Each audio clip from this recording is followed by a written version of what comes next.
It is one of the world's most legendary Grand Prix circuits, and it sits lodged beautifully and draped through the mountains of the Ardennes forest.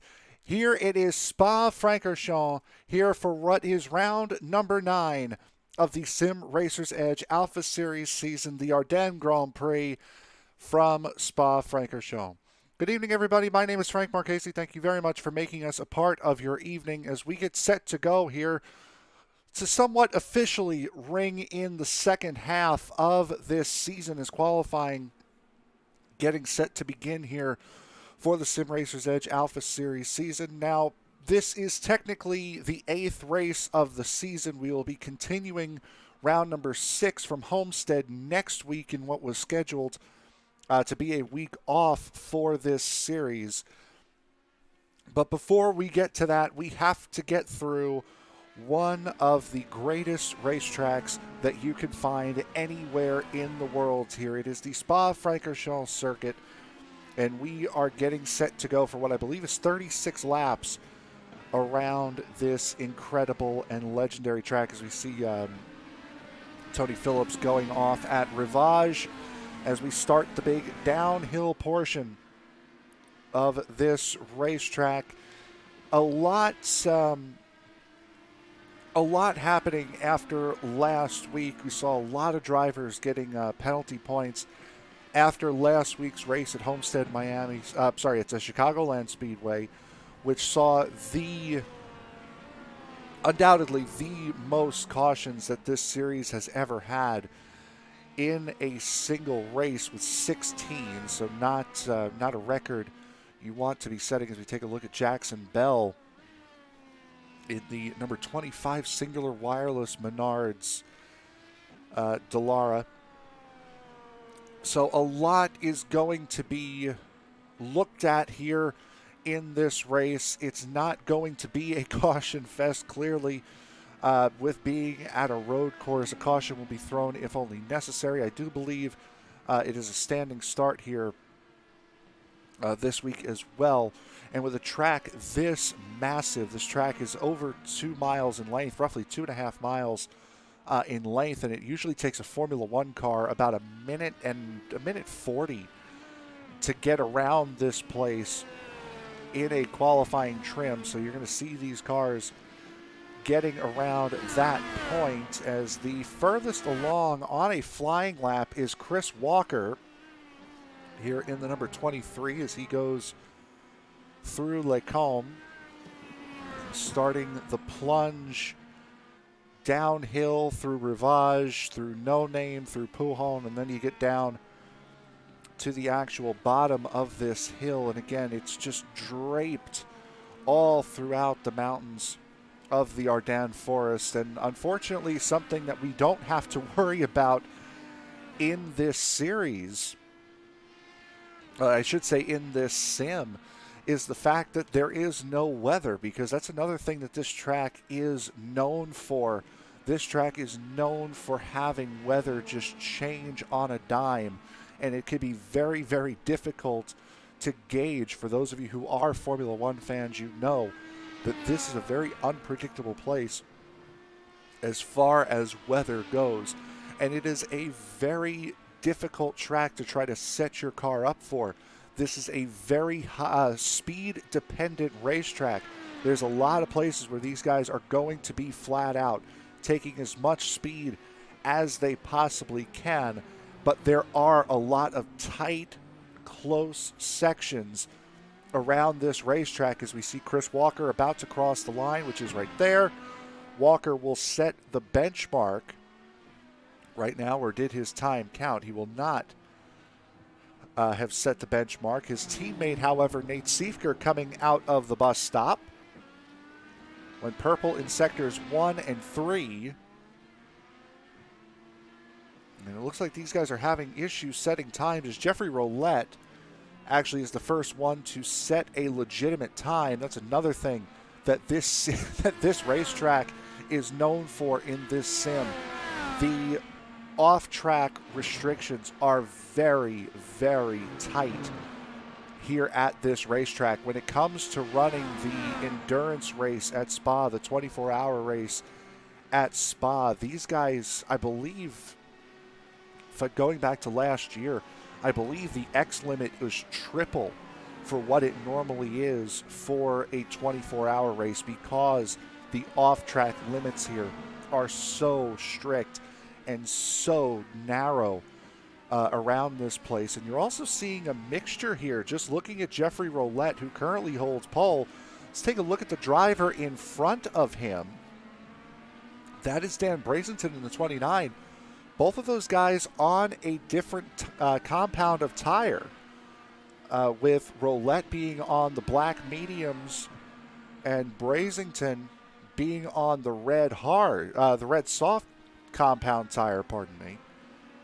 And Roulette being held up a little bit as Brasington tries to get a lap in, and unfortunately he's going to go around at Fanges, and that will unfortunately put an end to that run. Chris Simard goes to the top at a 158.91.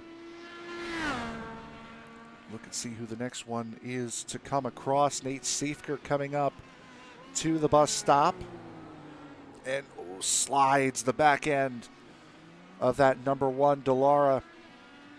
Purple in sectors 3 and 4 gets a personal best in sector 5, and that will put him on the pole at a 156.60, so nearly 2 seconds clear of the rest of the field. However, Chris Walker, who's on what would be his 3rd lap right now, has the 31. That would be Leonardo Elijah in front of him.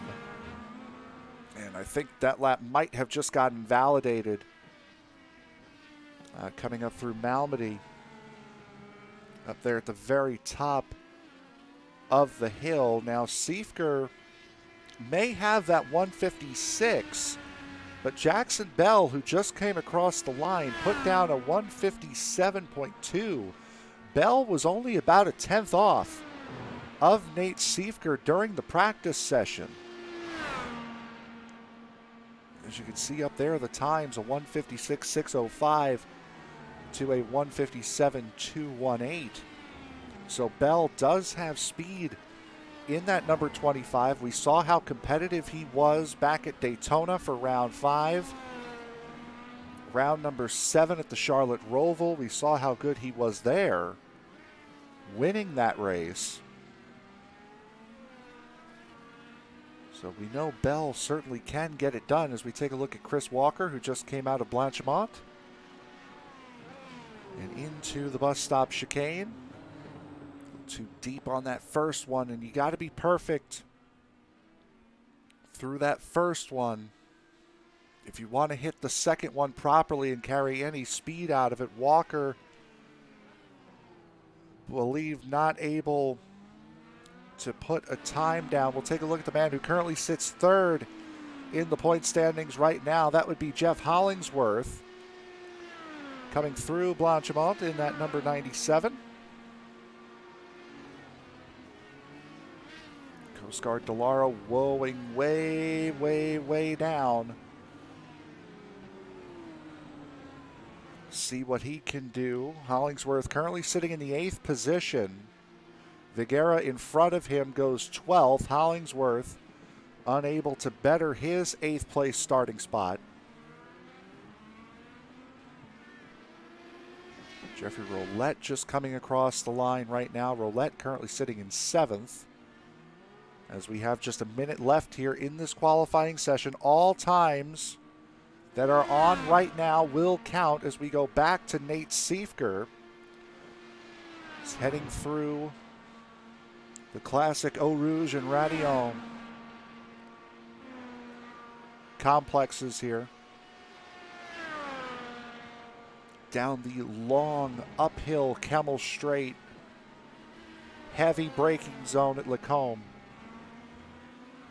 Malmedy want to get a good run coming through here at the very top of the hill, and again the downhill plunge now begins into Rivage. Very smooth through there. No Name corner, which has effectively become the corner's name now. Very fast sweeping left-hander at Pujon. You're going to see a lot of drivers running off either in the middle of Pujon and then or on exit. Fans just keep it very tight through the first right-hander to get the widest entry into the left-hander you can. Down to Stabilo, and now you can really open that Dallara engine up. Down the long straightaway, getting set up for Blanchimont. That's not this one, it's this one upcoming here. Nice tight corner there. That one's a heck of a corner to get through in a GT car. Hard and heavy on the brakes. Hit that sausage curb just right. Beautifully done.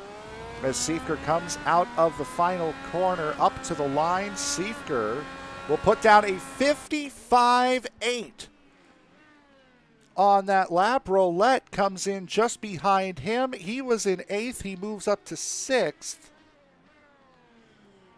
And Tony Phillips right now, the last one on a lap.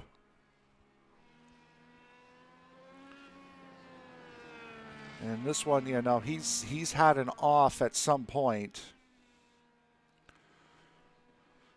He's running at 3 minutes, almost 4 minute lap time now. So he's had an off somewhere that has killed this lap. So only 15 of the 21 drivers that will be competing in this race set a qualifying time. So we have a full Formula One grid plus one as we get set to go into what I'm expecting to be a 5-minute warm-up session, which with how long it takes to get around this racetrack is almost pointless. Just finishing up this qualifying session now. No other driver on track right at the current moment. We'll show you what is coming up here on ESPN over the course of this week. We do have 2 brand new series coming to you this week. If you've already seen, starting about a half hour before this broadcast began, was the brand new Endurance for Beginners GT series, a multi-class series running both the GTE and the GT3s for drivers with I ratings no greater than, I believe it was 2.5K in that series. So we want you to stay here, but we hope that at least on replay you will check that series out and give it some love. The first time we've ever had GT cars on the network, and we certainly are excited with that as this warm-up session gets underway here. So a 5-minute warm-up session will commence before we get to the race.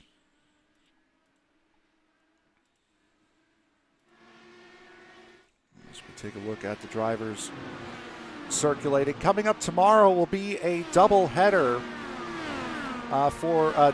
for dirt on Thursday night, as it has been these last couple of weeks. The DOB 410 Sprint Car Series will be at Cedar Lake starting at 9 p.m. Eastern Time, and then starting at roughly 10 o'clock Eastern Time will be the DOB Big Block Modified Series.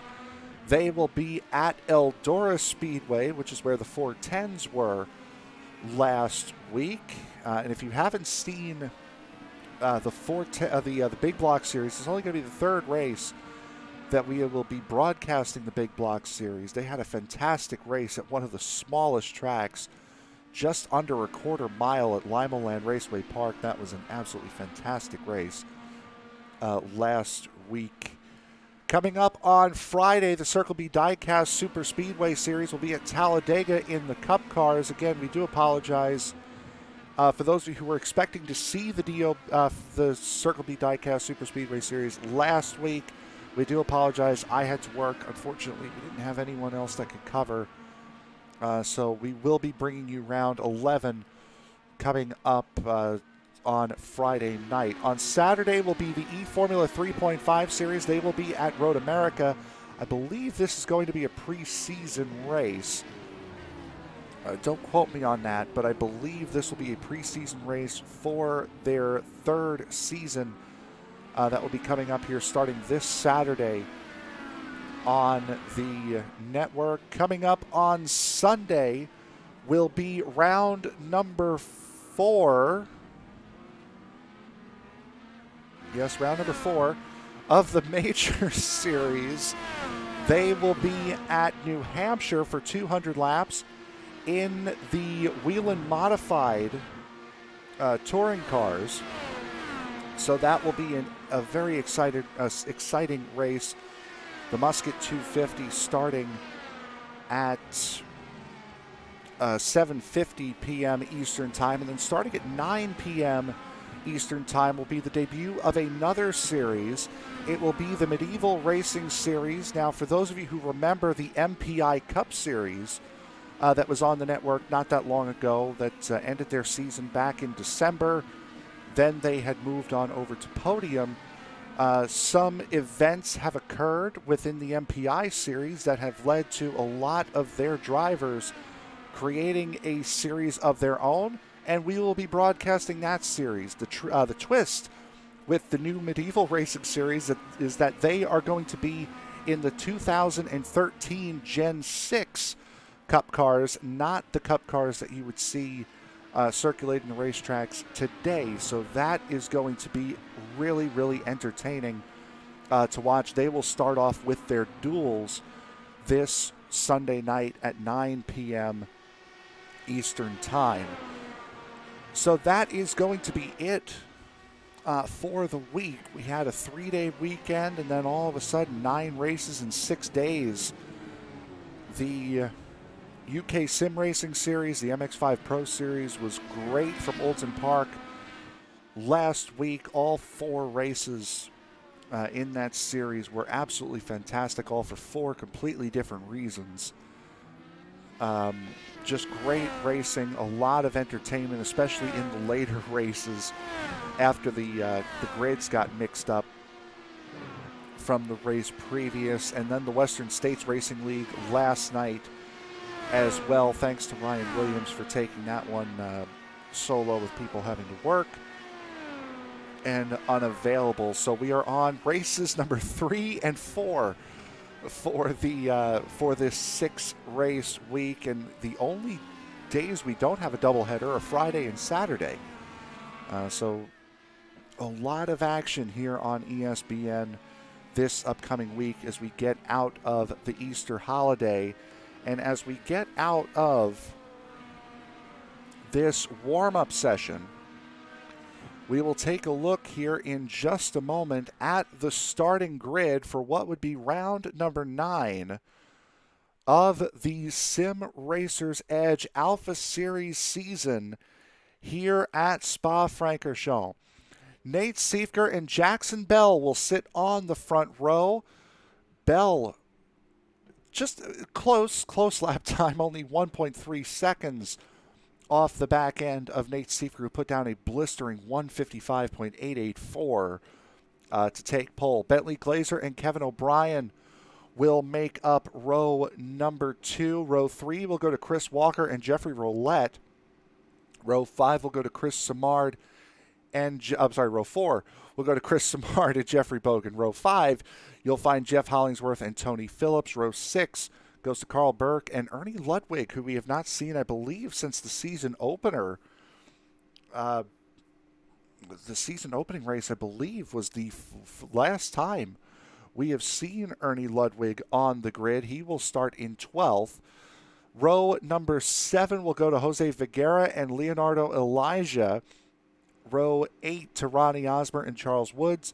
Michael Bourne and Paul Crumry will sit on row 9. Row 10 will go to Shane Loveridge and Timothy Bates. Dan Brazington and Joe Morganti will make up the 11th and final row here on the grid as we get set to begin what is technically the second half of this season here for the Sim Racers Edge Alpha Series. Round number 9, the Ardennes Grand Prix here at Spa-Francorchamps. So strap yourselves in. It's going to be a long one, nearly 2-minute laps around this absolute classic of a racetrack. The pace car goes wide. He goes off. Siefker straightening out, waiting. Already an accident through the bus stop. The green flag is in the air. Best chance for Bentley Glazer might be right here to take a look at the lead. Cannot. Walker runs into the back of him and loses his front wing. Nate Siefker is down and away. Everybody else trying to cycle their way through. And at the back of the field comes the second group who had to avoid the opening melee at the bus stop, as lap number 1 has already proven to be quite the entertaining one. Back up front, though, Jackson Bell trying to close down on Nate Siefker. However, Bentley Glazer not letting them get too far away. That appeared to be an incident with Carl Burke, and in just a moment we'll go back and check and see what had happened. Chris Walker now. Walker somehow, with his front wing, we clearly saw that get knocked off when he ran into the back of Bentley Glazer. It's more iRacing trickery as Walker takes over the 4th position from Jeffrey Roulette. Everybody on track right now except for Roulette is on the Red Wall softer compound of tire. As we look through this field, already getting spread out, as there is Jeff Hollingsworth trying to close the gap down on Jeffrey Roulette. And for Roulette, this is going to be what his first couple of laps are, as now Bogan tries to make a move on Jeff Hollingsworth. Just can't quite get through, as Bogan also trying to fend off Chris Simard, who lost a spot on that restart. On that race start, pardon me. And as things settle down, as Simard goes well wide, that will give Tony Phillips the 8th position, and that will now put Simard ahead of Kevin O'Brien. O'Brien down 6 positions from where he started. O'Brien started way up in the 4th position. He's down to 10th at the moment in that blue. Number 84 is Simard, is Roulette getting past Walker. Boy, both of them almost blowing Lacombe at the top of the hill. As we'll go back and take a look as the 66 of Roulette locks up, we'll take a look and see what happened on that race start. There is Carl Burke. We're going to see if Burke gets hit on the side. Yes, he does. Not sure who that was to his inside, and that's Burke's race essentially done and spoken for. Could that possibly have been? No, that was not Morganti. Trying to find and see who that might have been. That was Ernie Ludwig that he came into contact with. We'll go back and see it one more time here from Ludwig's perspective. Again, this is Ludwig's first start in quite some time here in the series. And I mean, it's a pace lap. You can make the argument that Burke maybe could have left Ludwig a little bit more room.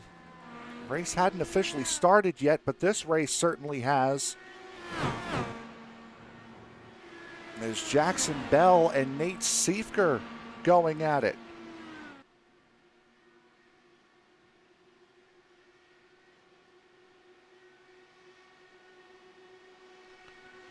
As Bell now actually going for the race lead, and he will take it. Here on lap number 3, Jackson Bell goes to the point in that number 25.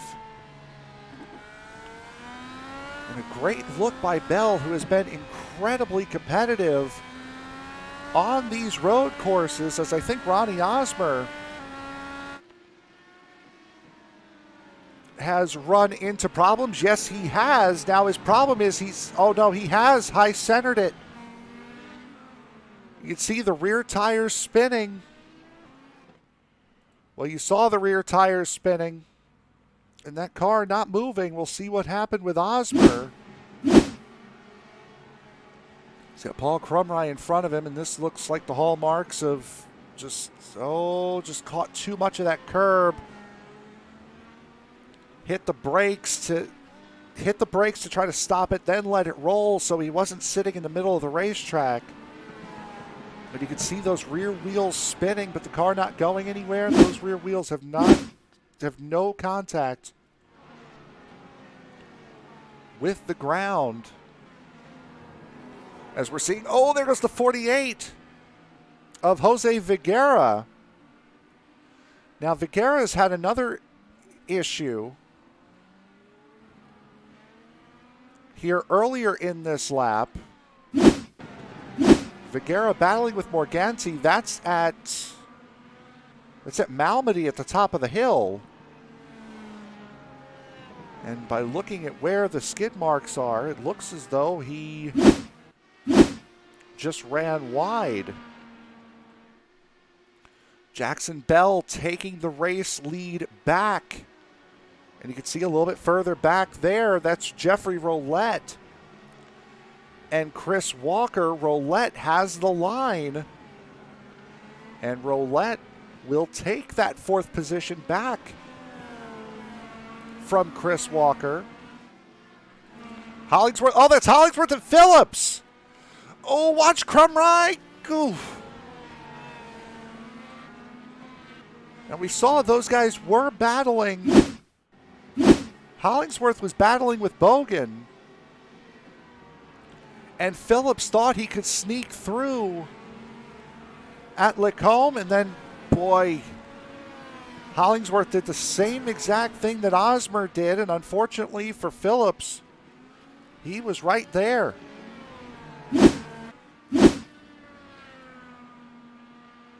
If I'm not mistaken, I believe these guys do have a fast repair available to them, as here comes Walker on Roulette again. We're having to let off. They're just about, and you do not want to be going through Blanchimont side by side.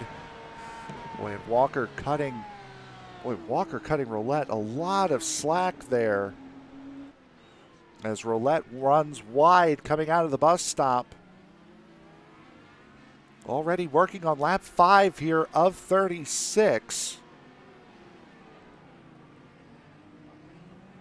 It's Ronnie Osmer now just coming out of pit road after his high centering incident. Back on lap 3, and that's another thing you're going to find out around this place. It is a very long tow, not quite as long as a tow at Le Mans, but certainly a decent length tow. As I believe Viguera is fine. I thought he had gone off. Both Tony Phillips and Jeff Hollingsworth made it to pit road and then back out, as the battle for the lead here rages on between the 25 of Jackson Bell and the 1 of Nate Siefker. Bentley Glazer, you could just see him hovering there in the background. That's 3 seconds off of these top 2, but this is not a fluke here for Jackson Bell, as we had mentioned, finishing just off the podium at Daytona, a race that he could have won had he not had some left side pod damage on that left side air intake that really killed his momentum on the straightaway. As now here comes Nate Siefker into the bus stop. Heavy braking zone will take the lead. However, Bell is going to have the straight run coming out of the second bus stop, and he will certainly be putting Nate under pressure as they head through the La Source hairpin and down the hill to Eau Rouge and Radillon. So much load being put on the car here, and then it all comes off as you go up the hill.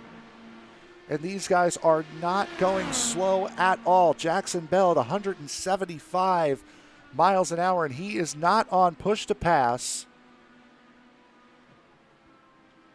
Is the 25 of Bell. Great look, and you keep going straight through there. That takes you to the old 8-mile circuit that takes you through the town of Francorchamps. Tim Bates may have had an off here a moment ago. See him locking up through La Source. See him going into the bus stop.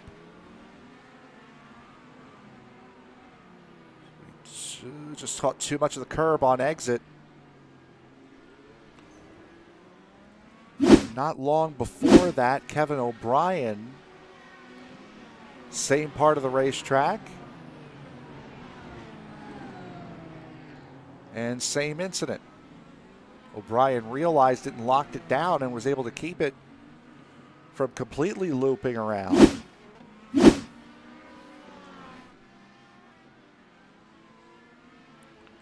So Nate Siefker currently leading Jackson Bell. That is the gap between the two. Jackson Bell currently owns the fastest lap of the race. Bell, the only driver to put a sub 157 down here in race trim. Bell putting down a 156.86. Now that could definitely be with the help of a push to pass, as here he comes with another look going down the long Kemmel Straight. It's not going to be close enough into the braking zone at Lake Home, and there's that straight on there. Takes you to the old circuit. Chris Simard, the 77, he's the one back there. There he is. Battling with Jeffrey Roulette and going around. That's at Lake Home at the top of the hill. See the number 77 right there, and I believe that's the 55 of Ronnie Osmer's off there as well. And Osmer's going to go around again. And that might be all she wrote for Osmer, who's going to have to tow that out of there. As we go back up to the race lead. Still Siefker and Bell. Bentley Glazer, here he comes. Nearly 4 seconds back now that those two have stopped squabbling. Coming out of Stavelo, Chris Walker and Jeffrey Bogan. Currently rounding out your top 5. There is Jeffrey Roulette.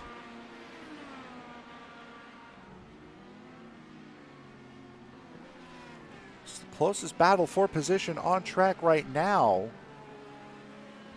This is the 31 of Leonardo Elijah and the 40 of Charles Woods. Battle for the 11th position between these two. And a good, in Formula One, what would have been a middle sector.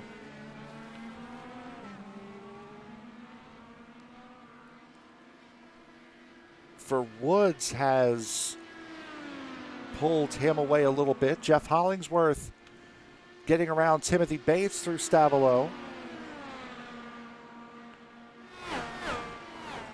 Jose Figuera in the 48 trying to make up lost time over a couple of incidents he's had. I believe we've had another off as Joe Morganti in the 10 might have had a slide that's just in front of these guys here. As there's Morganti. In the 10, just too much power. Coming through the first of the two bus stop chicanes. First bus stop hairpins, pardon me. Now he is down and away. This lead battle here has closed right back up, as Jackson Bell has not allowed Nate to just run away with this. Here in the early goings of this race. As it sits right now, 3 drivers currently out of this race. Roddy Osmer out after that most recent incident that we had just seen on lap 6. Paul Crumry pulling it off on lap 6 as well. And Carl Burke's race over before he even made it down here to the La Source hairpin to start this race.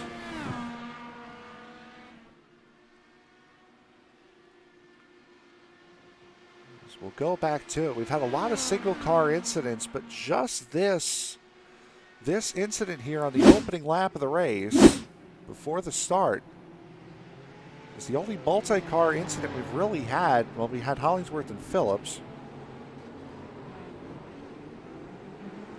There's the incident. That one broke Ernie Ludwig's front wing.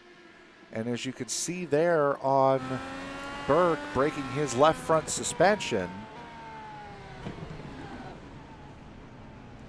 And knowing now that the race is completely over, he decides to pull it off as Chris Walker enters pit road. Now Walker, while we were showing you that replay, he's going to go off at Rivage. Ooh, it hit the wall. It's a very slow corner is Rivage, and you can see the damage on the left side air intake. That side pod that is taking the brunt of that damage. Also had suspension issues on that number 23. It's the last time we saw these guys race here, which was a good 8 or 9 months ago with a different series. This was the Walker and Siefker show. Siefker 1, Walker 2, everyone else at least 30 seconds behind as Bentley Glazer now goes into the pit lane. I believe Glazer might have had a problem as well. See what happened to Glazer. Locks the fronts up, and no, he looked good there. So Glazer, all good. Jeffrey Bogan in as well in the number 21. So it looks like pit stops are beginning here on lap number 10. Dan Brazenton in pit road as well. Boy, oh boy, you really need a good handling car, and you really need a lot of bravery if you want to make a pass going into Rivage, which is where we just picked these two up. Now there is a little bit of an advantage played here to the 25 of Jackson Bell. Bell has all 10 of his push-to-passes left. Siefker has used 2 of his 10 push-to-passes. You get 10 push-to-passes, gives you a little bit of extra horsepower. And on a track like this, you could certainly use it, say, going up the hill after the Radillon corner to get that extra boost down the long Camel Straight and into Lacombe. A lot of drivers in and out. Joe Morganti in and out. Charles Woods in and out. Dan Brazington in and out of pit road. Here come the top two now of Bell and Siefker. So 10 laps in. These guys are going to need to make 2 more stops. Boy, wouldn't it be nice if we were talking about 3 pit stop Formula One races at Spa again? It's what we're going to end up getting here. As Jeffrey Roulette, there's a possibility that Roulette will take the race lead. No, he won't. He's coming into the pits. So that would leave Kevin O'Brien, who has not come into the pits either. So here comes O'Brien. Siefker down and away. Bell down and away. Show you the track map. Look for 87. That is Bentley Glazer going through the La Source hairpin. You just barely make him out. And Siefker gaining about a half a second on Jackson Bell.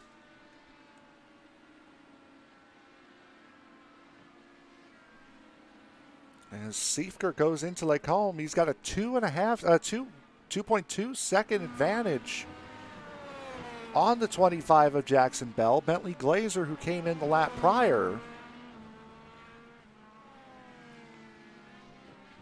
holding right now a 4-second deficit to Jackson Bell alone, a 6-second deficit to Nate Siefker. And now this is going to be a very key part of this race for Jackson Bell. He cannot let Nate Siefker get too far away, because if you let him get too far away and he gets too comfortable, this race is over. And coming out of the pit stop here on this outlap, Siefker has used 2 more of his 10 push-to-passes. So Siefker's down to 6, and I think now it's going to come down to a question of, does Jackson Bell have that button mapped either on his steering wheel or on his keyboard? If he does, he will certainly have an advantage. As he gets that extra horsepower 4 more times than Nate will at this point of the race, as we hit 25 laps to go. We're 11 laps in to this 36-lap event.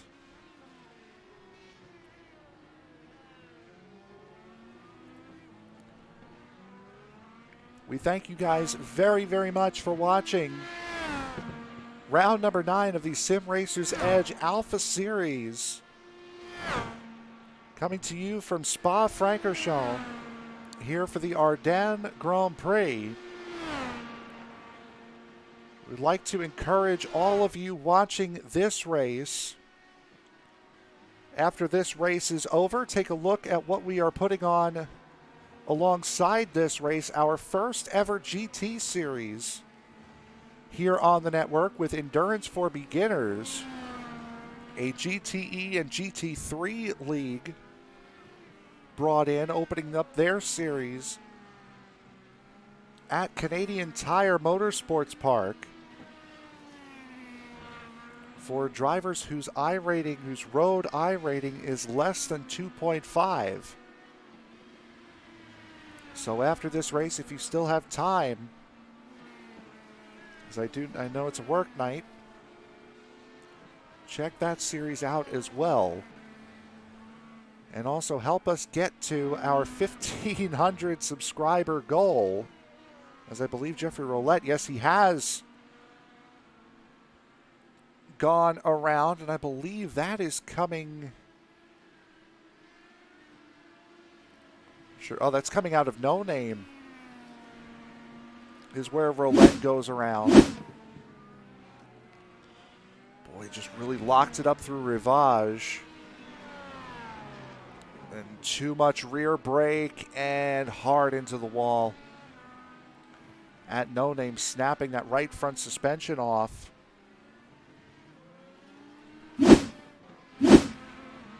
So for Roulette, that's really his first big incident here in this race. And now he has Kevin O'Brien hunting him down. O'Brien has Simard behind him.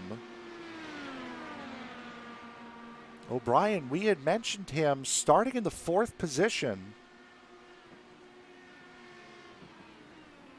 here for this race, fell as far back as 10th, and is now, with people making mistakes and him just keeping his Dallara IR18 on the road, has managed to work himself back up into 5th as Jeffrey Roulette comes in to fix crash damage. Chris Simard up to 6th. Jeff Hollingsworth, after spinning up at Lake Combe with Tony Phillips earlier on, has worked his way back up into the 7th position. Phillips has recovered nicely as well, 10 seconds behind Hollingsworth, but running in 8th. Dan Brazington, one of the drivers that elected not to qualify here for this Grand Prix, currently running 9th, up 12 positions from where he started this race. And again, a man making only his 2nd start in the series, Shane Loveridge in the number 72. Another Aussie to go along with Kevin O'Brien. Currently running in 9th position, up 10 spots from where he started. And Jeffrey Roulette has come out with Chris Walker battling for the 10th position.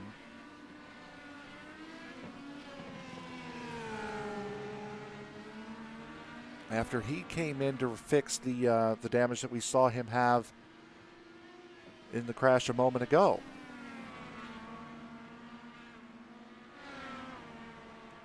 At the front, however, it is Nate Siefker leading the way by 2 seconds over Jackson Bell. There's Jackson. It's Michael Bourne, who has just gone a lap down behind him, and then Bentley Glazer currently running in 3rd. These guys are where they started. Glazer getting very lucky early after getting run over the back by Chris Walker going into La Source at the start of the race. Suffered no ill effects, and he has kept that number 87 Nationwide Dallara up in podium position. A little bit further back, and that's a lot of damage on the 48 of Figuera. Now, he was fighting with Leonardo Elijah in the 31. And boy, iRacing loves to pull that as these guys going through Blanchimont. Again, this is not a corner you want to be going side by side into. And just that net code, unfortunately, causing that issue just in the same way it caused the issue for Carl Burke at the start.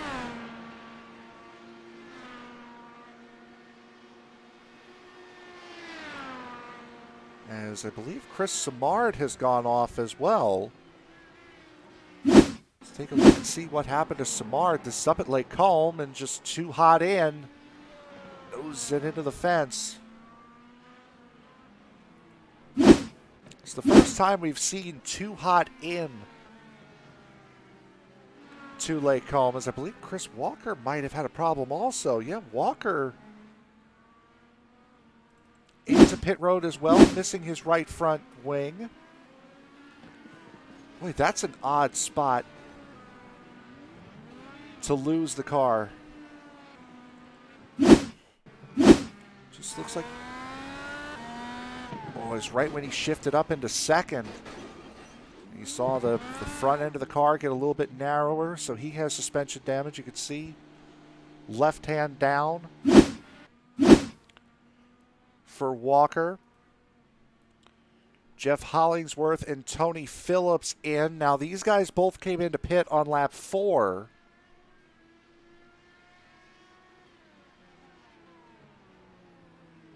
After those two got together, Hollingsworth blows his pit box.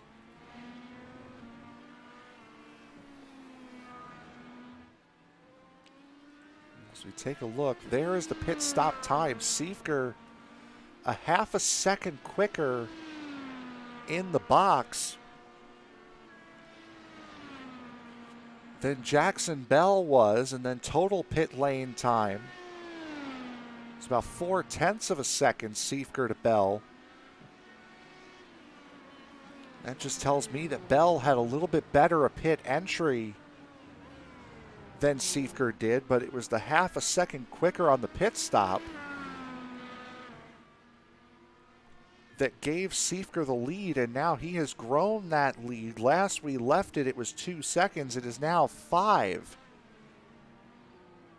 between 1 and 2. Timothy Bates, I believe, spun coming out of La Source, or pardon me, in the this is the bus stop here. First end of the bus stop looks fine. It's the second end that gets you, and it's the second end that is honestly the most difficult, because you come out of that second hairpin.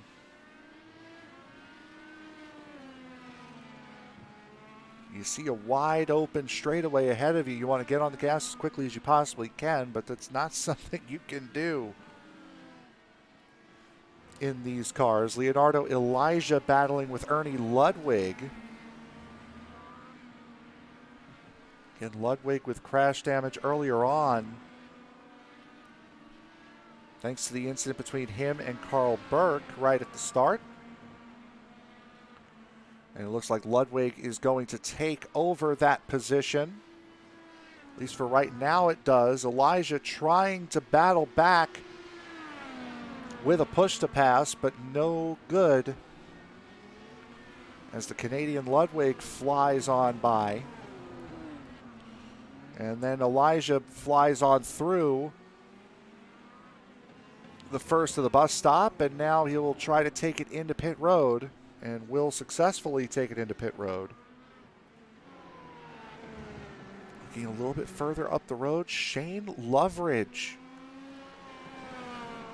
has had an absolutely fantastic race. Has just overtaken Dan Brazington.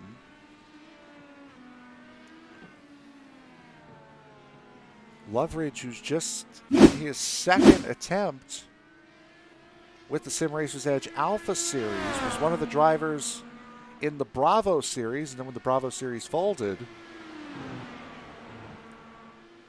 all drivers that were in the Bravo Series that were not currently active in the Alpha Series were welcome to jump on up, and Loveridge took the offer. Same thing with Vigera. Same thing with Leonardo Elijah. These are all guys that were a part of the Bravo Series that jumped up when the offer was given.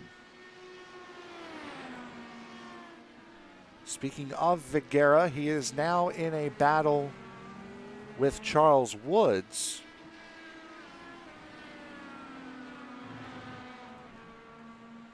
Pardon me there. As it is Vigera, Woods, and Phillips all right there in your screen, battling for the 10th position.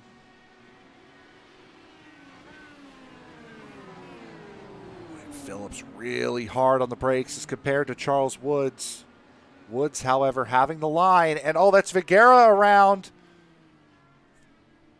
So we were just talking about with Tim Bates. Show you just how tight this is. Be off the gas for so long. See a wide open straightaway, and you just a little too early on the gas. A very good job, not just by him, but by Bates as well, to not hit anything on his spin. Woods has gotten passed by Tony Phillips.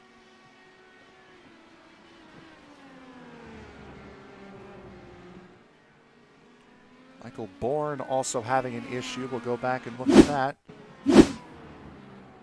Just going through Lake Colm. Malmedy. Too wide. Oh, that's a really hard hit by Michael Bourne.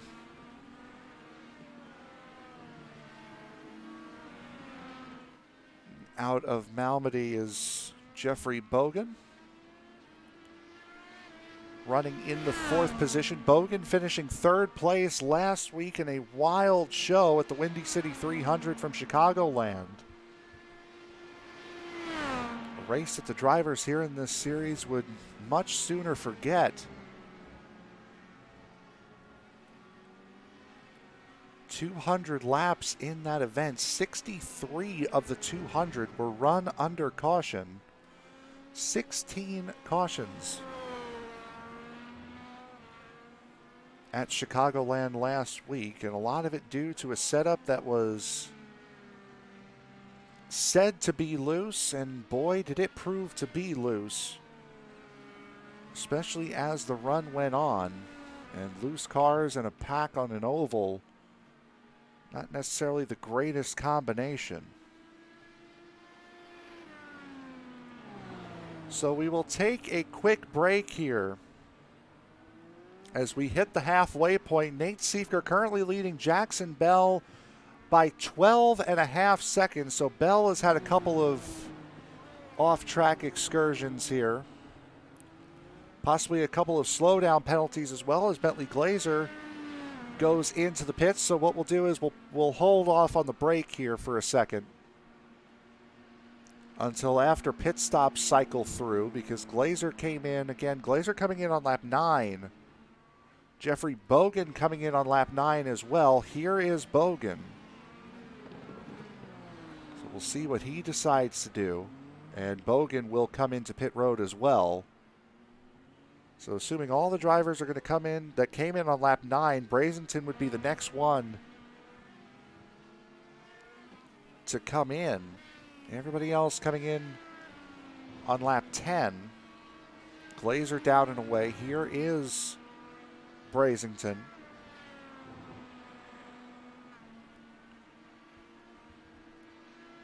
One would assume that he would be the next driver into pit road.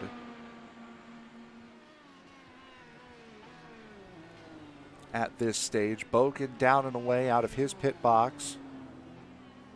And Brazington is in. So that would mean here comes Nate Siefker coming out of Stavelo.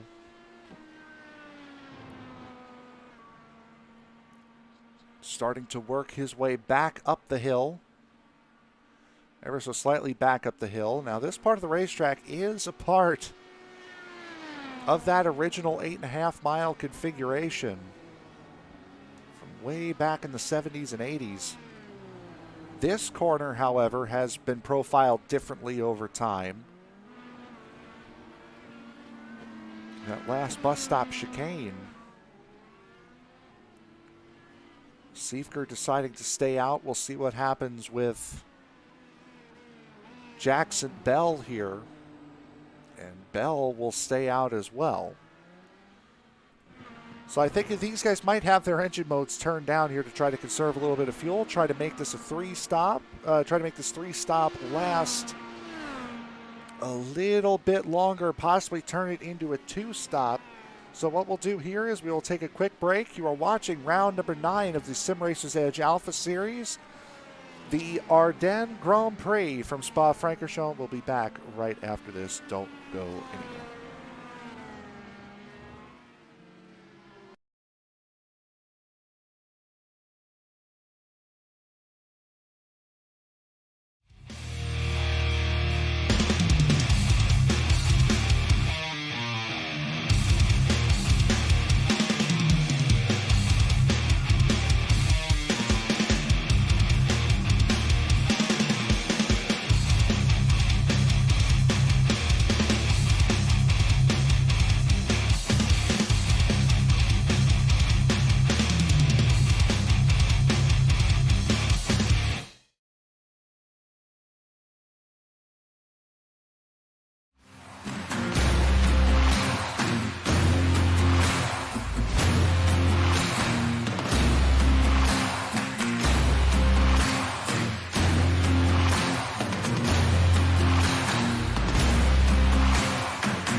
Tonight's broadcast of the Sim Racer's Edge Alpha Series is sponsored by diecastnuts.com. Post your own diecast collections, add or trade to it in the shop, and see other members' collections at diecastnuts.com and on Facebook at diecastnuts. And by Rocket Racing Setups. Rocket Racing Setups is one of the leading setup builders for the iRacing community. Find dirt and asphalt setups, tuning guides, fuel sheets, and much more at rocketracingsetups.com today. Tonight's race is also brought to you by your series sponsor, Turn Racing, and the series thanks you for your continued support.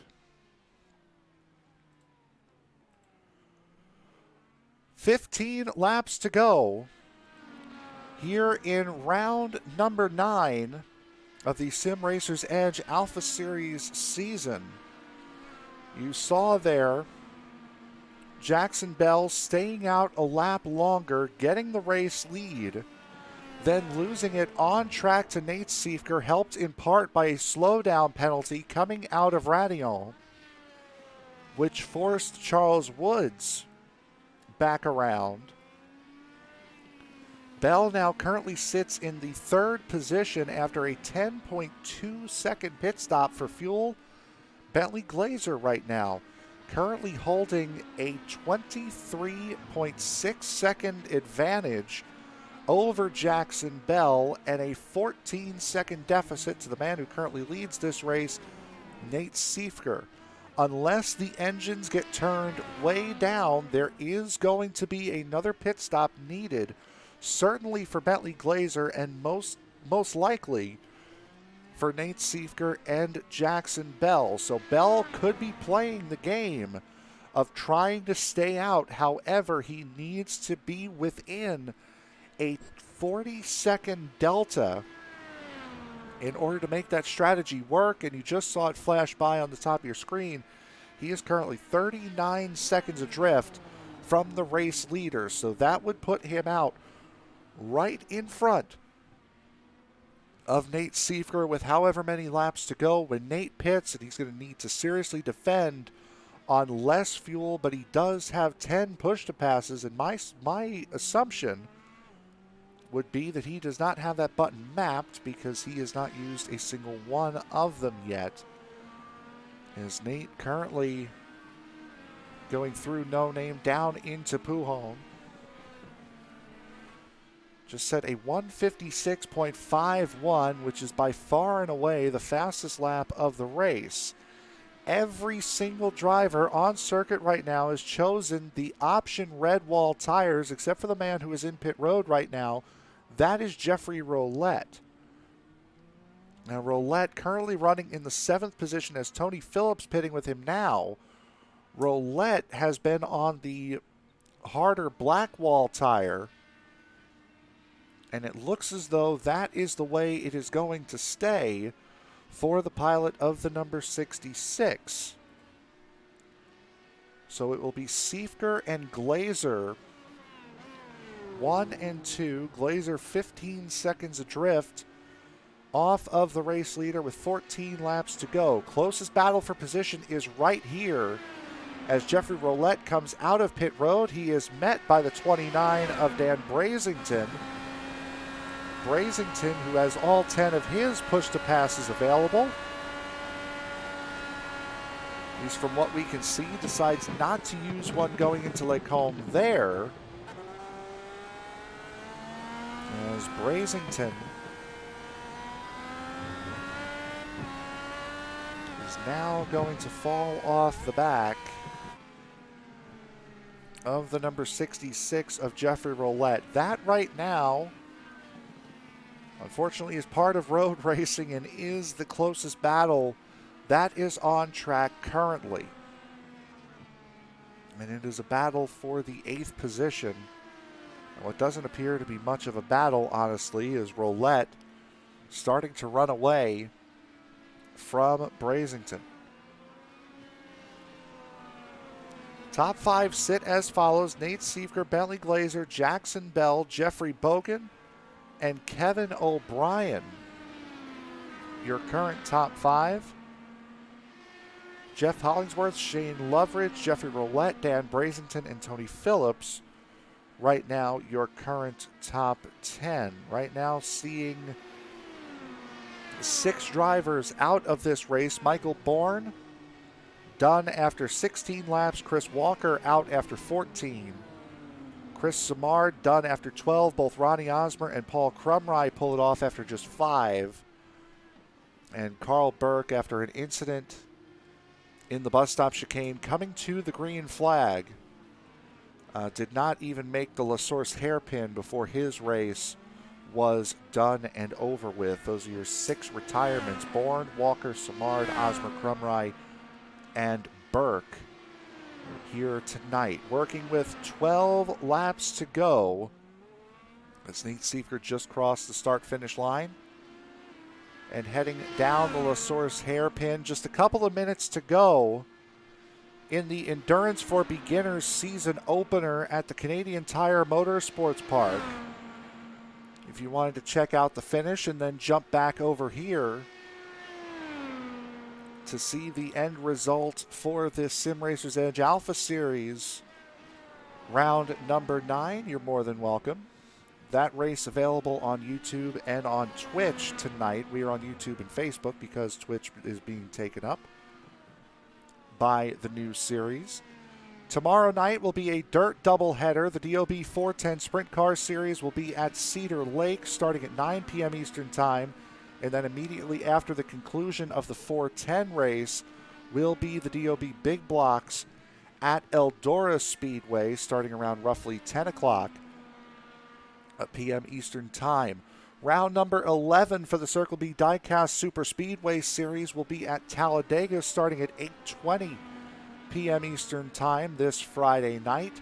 And on Saturday, Season 3 will officially begin for the eFormula 3.5 Series. They will start their season off, I believe, with a preseason race at Road America starting at 1:30 p.m. Eastern Time. A doubleheader on Sunday will see the Majors Series Musket 250, which will be the Whelen Modified Series at New Hampshire Speedway. That will start at 7:50 p.m. Eastern Time, and then starting at 9 o'clock will be the debut of a new series, the Medieval Racing Series, with the qualifying and the duels at Daytona starting up their season in the Gen 6 NASCAR 2013 cars, which would be the old Chevrolet SS, for those of you who remember that. Not that long ago, what, 8 years ago that car was? And that will do it for the week here on ESPN as we currently work races 3 and 4 of 9 races in 6 days here. Of course, the Rowdy Energy Cup Series will be back on Monday night. They will be at Martinsville after Martinsville will run on Saturday night here this week. And we'll keep it up with business as usual here with this series. Nate Seifert currently leading by 17.5 seconds over the man we just saw, Bentley Glazer.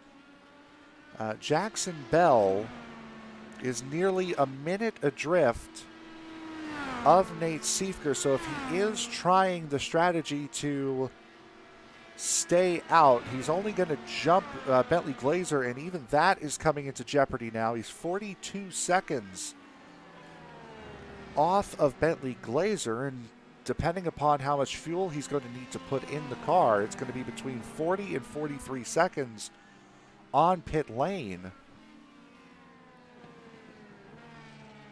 You can see Jeffrey Bogan now starting to catch up to the driver of the 25. So we'll take a look off the back of Jackson Bell's number 25. Let's jump on board with Bogan just to see.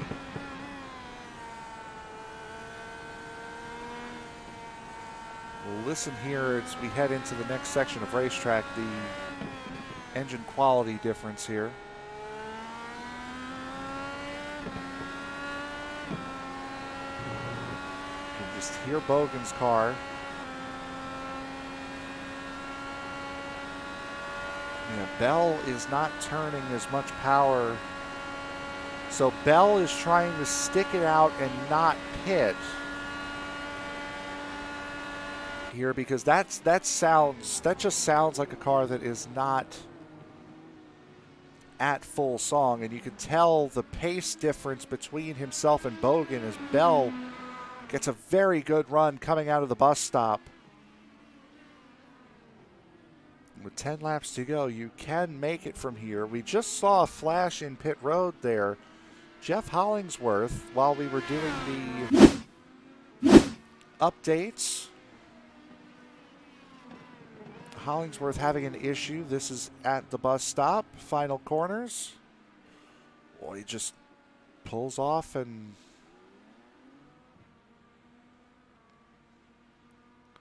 well, that's interesting. Then we'll see what happens going into La Source here, and he just, boy, it just doesn't. Well, that almost looks like an issue with the steering lock. See, yeah, okay, the wheel turns. Boy, that's an intriguing issue. I personally don't know too much about Jeff, so maybe an Eminal is at play here. That looks like a steering lock issue to me. Now these sim rigs, you can manually adjust how much steering lock is simulated, so you can simulate a full 180 degrees. You can simulate only 360 degrees, 400 degrees, and there are different settings, not just on the wheel itself, but in the iRacing sim. Now, I'm not entirely sure. I believe one of the F buttons, I think it's F9, is where you can adjust your view in the cockpit, and you can see a bunch of different stuff. We'll see through here. The Hollingsworth looks fine now, but that is quite interesting what happened there, and that could be what it was. Maybe something with his wheel. Maybe he bumped something on his wheel that messed with the steering lock. As we see, there's the 25 of Jackson Bell. Now, Bell just came into pit road. So Bell has decided, you know what, it's not worth it. I've lost way too much time. May as well bring it into pit road. Nate Siefker has decided he will stay out at least one more lap. Now, Bentley Glazer, who is coming into the bus stop now, pit 2 laps prior, and here he comes into pit road now. This will give, well, it's already given, Kevin O'Brien P3. Now, O'Brien needs to make his final pit stop yet, so he won't be in P3 for too long. However, a very solid run for this Aussie after qualifying in the 4th position, going as low as 10th during the race, and working his way back up to as high as 5th, well, now as high as 3rd, thanks to the pit cycle. The other Aussie, Shane Loveridge, has also had a very solid race. Decided not to qualify. Started at the back. Started in the 19th position, as a matter of fact. He is up into 8th right now, pardon me. Biggest mover of the race, tied with Dan Brazenton and Joe Morganti. All 3 of those guys up 11 positions from where they started. Bentley Glazer down and away. We'll see Kevin O'Brien has decided to stay out. 1 minute and 14 seconds up the road is Nate Siefker. We'll see what he decides to do, coming to 7 to go.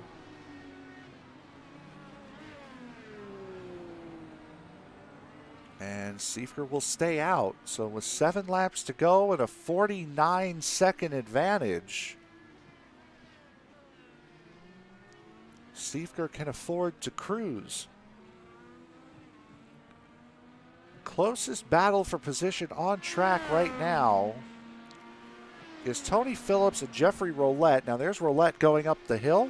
Tony Phillips will follow. Right there he goes. That is the closest position, closest battle for position on track right now, and there are 3 seconds between the two.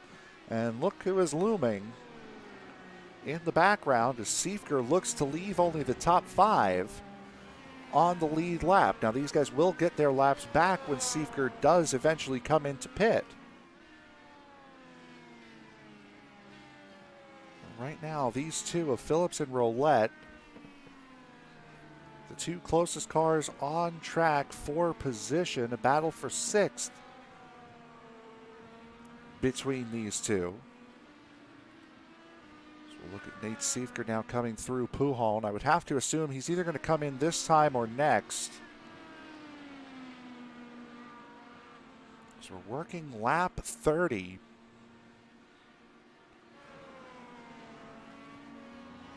Here of this event. Again, only 6 retirements in the race thus far. Actually, we might make it 7. Michael Bourne, Chris Walker, Chris Samard, Ronnie Osmer, Paul Crumry, and Carl Burke all retiring. The jury is out right now on Tim Bates. However, it does look like he has retired the car. Kevin O'Brien coming out of pit road in the number 84. So he will surrender 3rd and 4th to Jackson Bell and Jeffrey Bogan. Here comes Nate Siefker. He will cross the line for 6 to go in pit lane. See this pit stop here riding on board.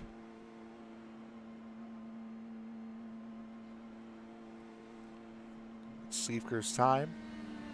Right there, that white time is total time in pit road. The time in the brackets is total time in the box. That will flash up after he is done. 7.1 seconds stationary. Now that's certainly quite a shout away from a Formula One pit stop. Nearly 4 seconds long, 4 times longer than a Formula One pit stop. And that will shrink Siefker's lead from plus 50 to plus 22.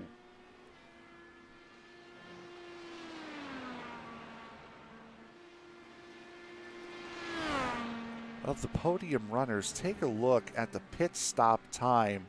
Again, total time stationary in the box, 7.1 seconds for Siefker, 9.4 for Glazer, and 7.4 for Bell.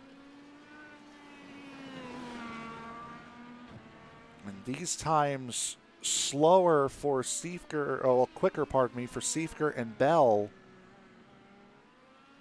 Those two did not need to take on as much fuel to get to the end of this race as they needed to take on in the prior 2 stops. Jeffrey Roulette into pit road now in the 66.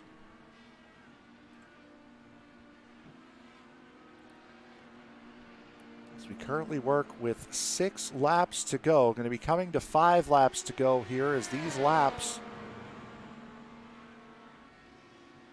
take quite an amount of time here around this place.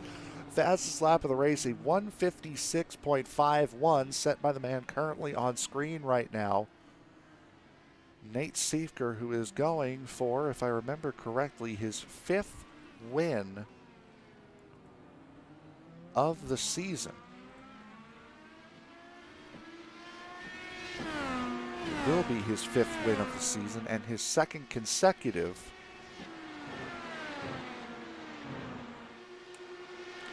Fifth win of the season, 2nd consecutive win. This is the 2nd time he's won back-to-back races. And the 3rd time he will have won a race from the pole this season. For the reigning, defending Sim Racer's Edge champion, as he comes a little bit closer to Jeffrey Roulette than I'm sure he would have wanted to.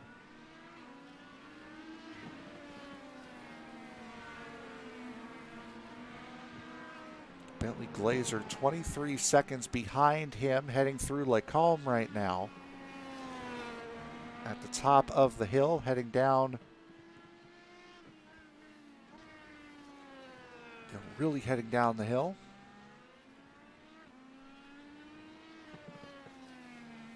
Jackson Bell running in 3rd position, heading up through Eau Rouge and Radillon.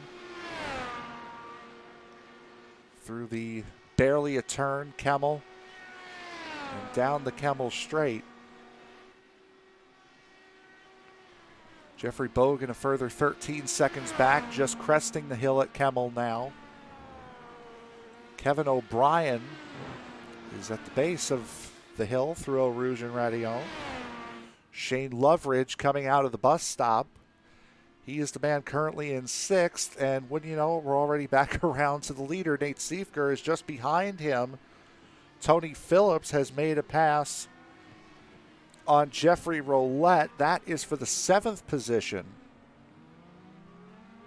between these two. Again, closest battle on track.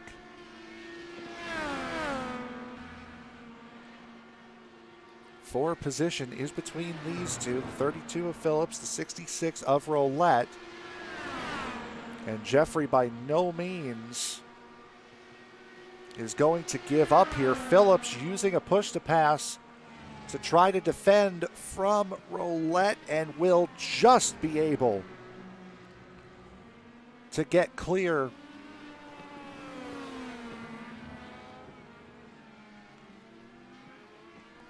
Going into Lacombe.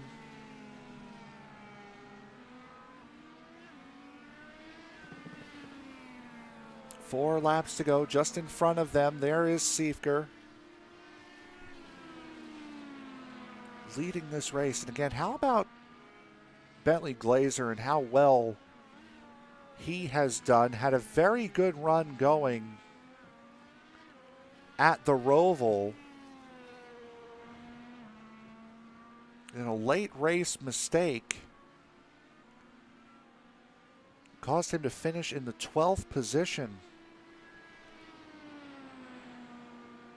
at the Charlotte Roval. The Daytona Road Course, not a great race from Bentley's standards, finishing in 9th, 1 lap down after a mistake-filled race for him. Finished 5th at Worldwide Tech. First road course of the season at Monza, finishing in 13th position. Or pardon me, finishing in the 12th position.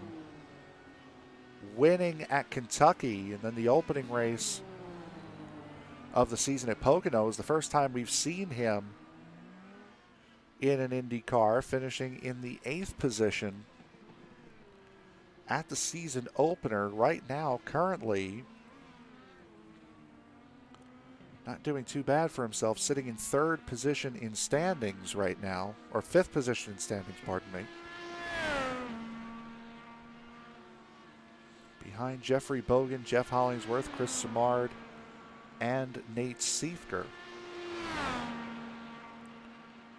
Jeff Hollingsworth, speaking of him, only 17 points behind Chris Simard coming into this race, and with Simard DNFing and finishing in 19th, Jeff Hollingsworth hasn't had the greatest race either, running in 12th right now currently. As the next car for position appears behind him, that is Joe Morganti. Jeff Hollingsworth may not move into second in points after tonight's race, but he will certainly be a sniff closer, as Chris Simard will get quite the boost next week when they head to Homestead to finish the race that they had previously called off due to server issues, and we'll break that down before we go off air here tonight.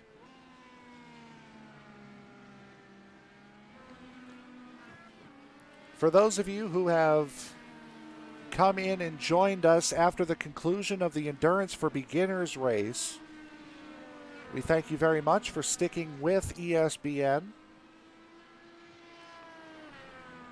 throughout the evening. We have 2 laps to go here from Spa-Francorchamps, where Nate Siefker holds a 28-second lead over Bentley Glazer in second. And Nate is about 5 miles away from becoming a 5-time winner this season, and we are just breaking into the second half of the year. And for Nate, this is going to feel especially good because this will be his first road course win of the season since round number 3 at Monza.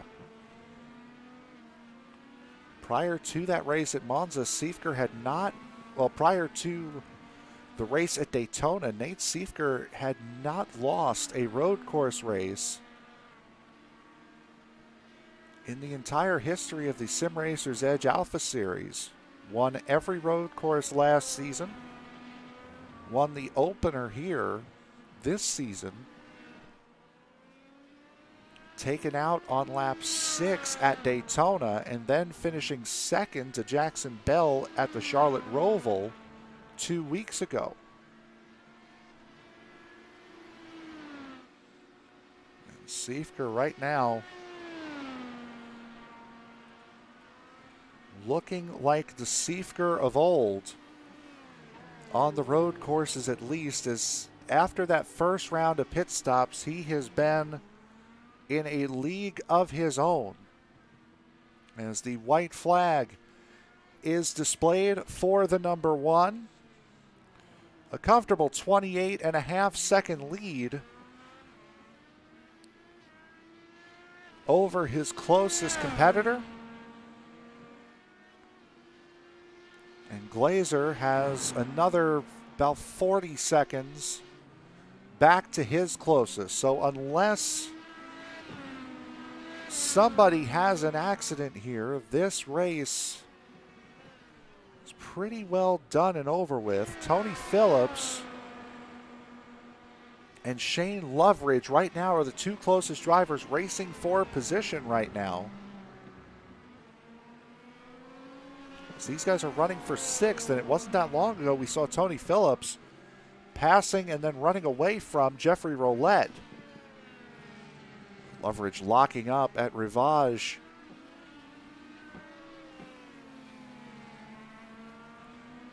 Going downhill now. Nate Siefker shouldn't be too far behind this battle. Or pardon me, shouldn't be too far ahead of this battle here. So this is the last lap for those guys, as there is Nate right in front of them. As Nate heads into F1 Sector 3, comes out of Stavolo and onto the long straightaway. 1 more car to negotiate, 2 more tricky corners to negotiate as the 31 of Leonardo Elijah lets him go. Nate Siefker sits on the pole here at Spa and shows that it is back to form. Nate Siefker wins round number 9 of the Sim Racers Edge Alpha Series season. Shane Loveridge and Phillips at the line. It's going to be Loveridge just barely clipping Tony Phillips at the line for 6th. But for Nate,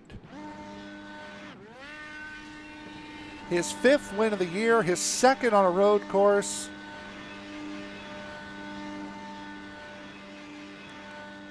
And it appears as though it's back to business as usual for the reigning defending series champion. Bentley Glazer has crossed the line in 2nd position.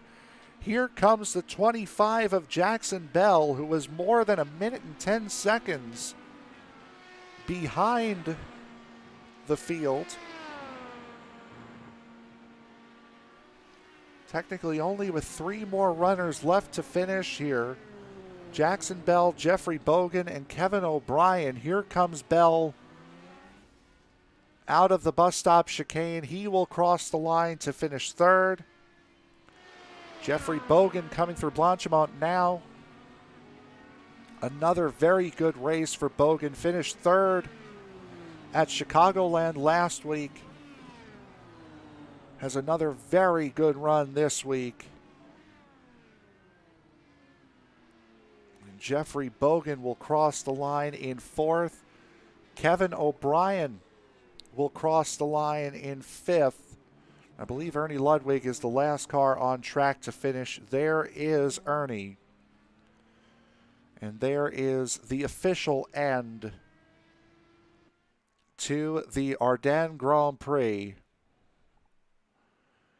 here for round number 9 of this season.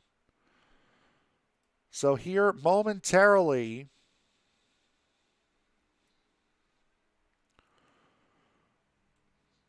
we will get these drivers in. We will start off with the race winner, Nate Siefker. And Nate, back to business as usual, back to victory lane on a road course, first time since Monza. And apart from the first stint, it was pretty much business as usual. That first stint was tricky. The tires, I probably introduced them wrong because they felt awful that first stint, and I could tell that Jackson was struggling the exact same way I was. And then that second and third stint, it was business as usual. I was able to just lean on that tire the entirety of that run and just run it all the way. So yeah, it felt good to be business as usual. It was fun to race with Jackson there at that first stint. It was a lot of fun. I gotta say, I really enjoy that kind of racing, working with the traffic with you, and a lot of give and take between me and Jackson. It was really fun, honestly. It did certainly look like a fun race, and then you had to go and have a pit stop that was a half a second faster than him and completely kill it. But how was this track to negotiate? We brought it up. Well, I brought it up during the warm-up session. How narrow this racetrack is as far as the X limit. Was that really a concern tonight at all? Because there's only a couple of places, plus that right at the top of the hill, right at the top of Radion, where you could get a slowdown. Was that tricky at all tonight? I mean, I only had 4 X's. 3 of them were on my outlaps on lap 1, then after my first pit stop and second pit stop, and then my 4th one was totally someone had an incident on that last lap in front of me, and I was too busy paying attention trying to find it, and I totally missed my braking point and almost screwed my race there. So, I mean, not really. If you know where they're at, it's pretty easy, and the fact that the car is pretty glued to the racetrack, you could navigate it pretty well if you knew where to plant your car the entire time. So it felt pretty good to me, at least. I've probably done thousands of laps around this place, though. So when you do that many laps, you know where the limit's at. So that may have had a role with it, but yeah, it was definitely. It could have been challenging for others. Yeah, we certainly know how good you are around this racetrack. Coming up next week is going to be a completely different situation for you, well, for all of us involved here as we go back to Homestead to finish up the race that we left off on round 6. So a continuation of round 6. You're going to be starting second for that. What is your thoughts going back to Homestead? Yeah, I mean, I think they've done some work. I think a lot of us had some homework in those first 30 laps that we went away with, and we knew we'd have to improve on. Chris is going to be strong. I think that's no joke. We saw there at that beginning stage of that race a couple weeks ago how strong he was. So I think he's definitely the guy to watch for the entirety of that race next week. Hopefully, you don't have the same issues that we did, because that would be really unfortunate. But yeah, it should be a heck of a show. A lot of different lanes, especially with the new track surface that they came out with. All right, anybody you want to thank before we let you go and celebrate tonight? Yeah, I'd like to thank you, of course, for broadcasting this. You do an excellent job up here, even though you did it solo tonight. I look forward to watching it back. I'm sure you did a great job as well. I'd like to thank every single driver that came out tonight. A lot of people either love or hate this place. It sounded like a lot of people loved it and then hated it at the same time. So kudos to everybody who showed up tonight. I really appreciate it. And then a lot of my teammates, Dan and Chris, who's here tonight. Chris had a tough night. Dan got a top 10, which is huge for him on a road course. And then thank the admin group overall. Butch was the only one who wasn't here. He actually overslept. He put his alarm for AM instead of PM, so that kind of screwed that up. So I mean, overall, it was a fun event. It was a great job by everybody, and I look forward to the challenge of Homestead with something that none of us, I don't think, have ever experienced before. All right, so there is your winner tonight. 5th race win of the season, Nate. Congratulations, bud. Thank you, appreciate it. User was moved out of your channel. So there is your race winner, Nate Siefker. We'll get to Bentley Glazer in just a moment. As I had mentioned, we will set everybody up with what's going to be going on next week before we get out of here for the evening. But for right now, User was moved let's to go your channel. to our second place finisher, Bentley Glazer. Bentley, you had a self-imposed injury last road course at Charlotte. You came out here, you looked a lot better, kept the car on the track. A beautiful race driven from you in second place, I think is a very deserving reward. Definitely, yeah. Thank you. I've been practicing, that's for sure, and it's paid off because I was able to at least keep up, stay within 30 seconds of Nate, and that's pretty good. Yeah, absolutely. We haven't seen you much in the Indy cars, and we've seen you a lot in stock cars and in the trucks with the Paskey series and with Western States. This is the first time we've really gotten a chance to see you in these Indy cars. You've gone through half a season with Sim Racer's Edge, one win already on the year. How are you starting to feel in these Indy cars as compared to the beginning of the season? Compared to the beginning of the season, I feel much comfortable, but still feel kind of like a rookie. I think I got that one win on a technicality there because something happened and I got the win. But yeah, I'm still learning. Ovals they're pretty hard in these Indy cars with the aero, so I'm just still learning. And the road courses are a lot of fun. I hope to pick up a little speed, maybe be a little competitive in the future. We have the videotape, but I distinctly remember calling your name as the race winner for round 2. Oh, nice. I don't even remember. Going into next week, it's going to be a different situation for all of us. We're going to be picking up where we left off at Homestead. You're going to be starting third for that race next week. What are your thoughts going back onto the oval at Homestead? When we got that race, I think it got postponed. But for the first 30 laps, I was feeling pretty good. I was running third behind Nate and just kind of staying there, working different lines, seeing how he does it. He can make every line work. He's pretty good, and yeah, it's just fun. I hope to run a top 5 at Homestead. All right. Anybody you want to thank before we let you go tonight? Thanks my team, OGR, and all my teammates, and thanks to you up in the booth. You do a great job broadcasting. It's really fun to watch. So, yeah, and thanks to Sim Racer's Edge. Thank you very much. Bentley, your second place finisher tonight, Bentley Glazer. Congratulations, bud. Thank you. All right, so now we will move on to User was moved out of your channel. our third place User was finisher moved to your here channel. tonight, Jackson Bell. And Jackson, you had a very good run up on the first stint of this race, and then after that first pit stop kind of fell off.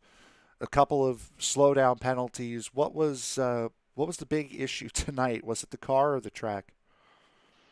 The issue tonight was my fuel strategy. I completely blew it. After the first stint, I started saving fuel to try and make it on 2 stops, but with about 20 laps to go, I realized that that wasn't going to work out. So had to make a 3rd stop and just lost a bunch of time. But I felt competitive with Nate on the first stint when I was pushing. But yeah, just a shame that I wasn't able to get the win.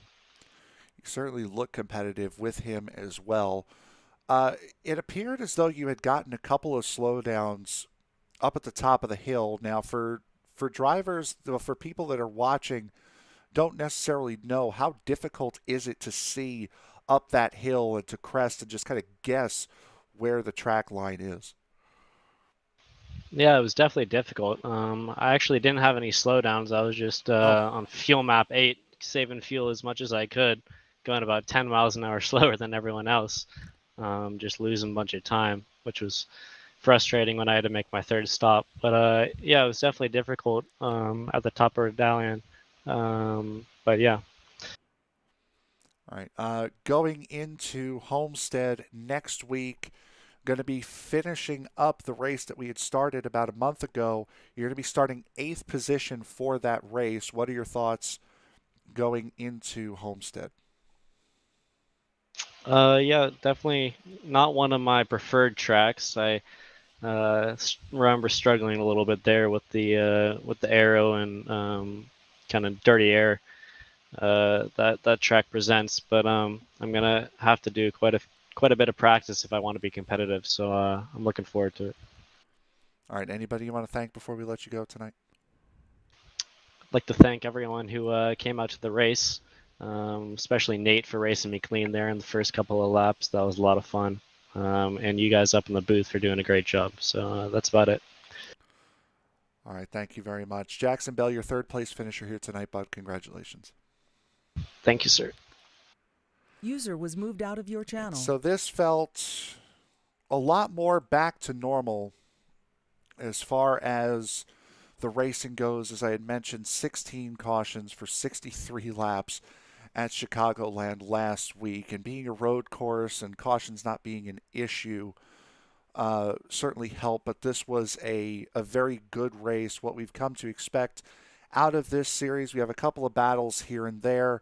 Usually Nate runs away with it, but which he did tonight. But other than that, it was a very, very good, very competitive race throughout the field. May not have been at the front after the first stint, but certainly with midfield battles all throughout the race. A very good night here at one of the more legendary circuits you will ever find anywhere in the world. With that, we will go to the finishing results here for the Ardennes Grand Prix. Nate Siefker, Bentley Glazer, and Jackson Bell, your top 3 finishers here tonight. You just heard from all 3. Jeffrey Bogan coming home and finishing in the 4th position after finishing on the podium last week. Another good, solid finish for the RDR entrant, number 21, finishing 4th. Then it's the 2 Aussies, Kevin O'Brien and Shane Loveridge, coming home in 5th and 6th. Loveridge just barely nosing out Tony Phillips for the 6th position at the line at the end of that race. Jeffrey Roulette, Dan Brazington, and Charles Woods round out the top 10. Jeff Hollingsworth, Jose Viguera, Joe Morganti, Ernie Ludwig, and Leonardo Elijah rounding out the top 15. Timothy Bates, Michael Bourne, Chris Walker, Chris Samard, Paul Crumry, Ronnie Osmer, and Carl Burke all not finishing the race here tonight from 16th all the way down to 22nd. So that will do it here for us from the Spa-Francorchamps circuit in Francorchamps, Belgium. We thank you very much again. Coming up tomorrow night is a doubleheader. The DOB 410 Sprint Car Series will be at Cedar Lake starting at 9 p.m. Eastern Time. Immediately following that will be their Big Block Series at Eldora.